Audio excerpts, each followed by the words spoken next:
Good afternoon. It's Wednesday, July 8th, 2020, and this is my midweek moment for this week. Some of you may have seen it by now, but I just saw a notice from a meeting of the Tri-County Health Department. The Board of Health just voted an hour or so ago to authorize, I'm just reading the news report, authorize the department's executive director to implement a mandatory requirement that people wear face coverings in certain settings. Though the three counties and local municipalities will be able to opt out if they choose and vote to do so. So we don't know what that means yet. We don't know what conditions or circumstances will require face coverings. Many people think that this is exactly what we should be doing. And there are many others who think not.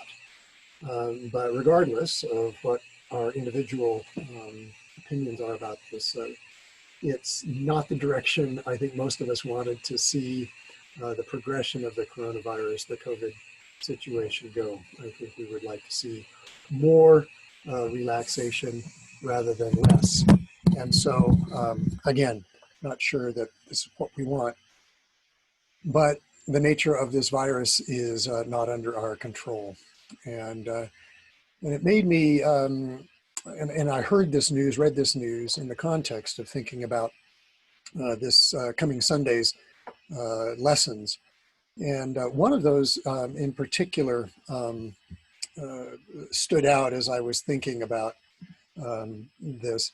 And that's our reading that you'll hear on Sunday from the prophet Isaiah.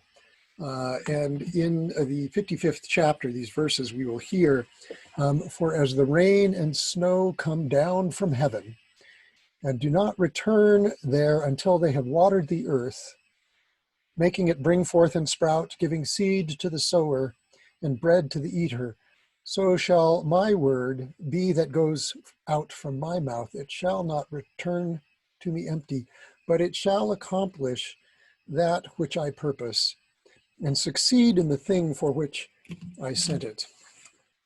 Now, let me be clear. I'm not saying that God sent COVID to us. I do not believe that in any way, shape, or form. But it's here, and we have to deal with it as we best can. And so what we have in this interim time is before and after. We have this time when the rain is coming down and it's going to do the work that it's going to do. And maybe the masks are part of the work that we need to do. The self-isolation, continuing self-isolation is some of the work that we continue to need to do. But we have to trust that at the end, whatever that looks like, that God is still God, and God's purposes, as inscrutable as they are, we'll have to trust that that's where we are to be. We don't know what it's going to look like. There is no crystal ball. We just got off of a Zoom meeting with the bishop and the clergy of the diocese, and I think she said several times that she doesn't have a crystal ball. None of us do. And we are trying to weather this this set of circumstances as best we can.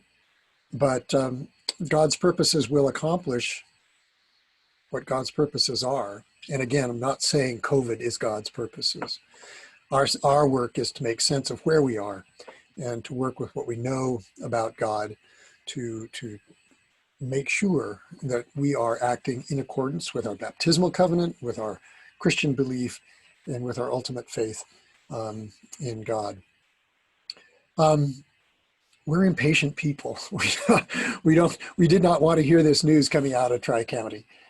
We wanted things to go the other direction. We want to be back together.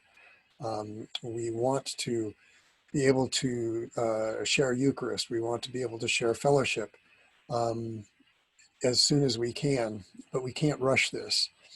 And I was reminded, and I was so grateful to the bishop for reminding me of this poem or this prayer.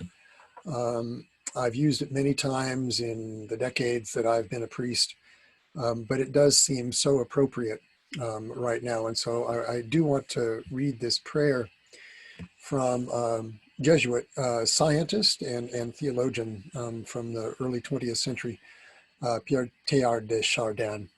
And he writes, above all, trust in the slow work of God.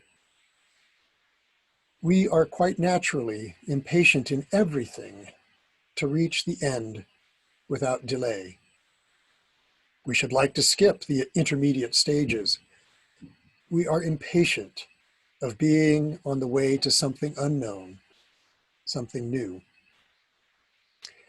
And yet it is the law of all progress that it is made by passing through some stages of instability, and that it may take a very long time. And so I think it is with you. Your ideas mature gradually. Let them grow. Let them shape themselves without undue haste. Don't try to force them on as though you could be today what time, that is to say, grace and circumstances acting on your own good will make of you tomorrow. Only God could say what this new spirit, gradually forming within you, will be. Give our Lord the benefit of knowing that his hand is leading you, and accept the anxiety of feeling yourself in suspense and incomplete. We will weather this. We will take time. We will serve one another as we do this, recognizing that in doing so, we model the life and ministry of Christ. Blessings, my friends. I look forward to seeing you soon.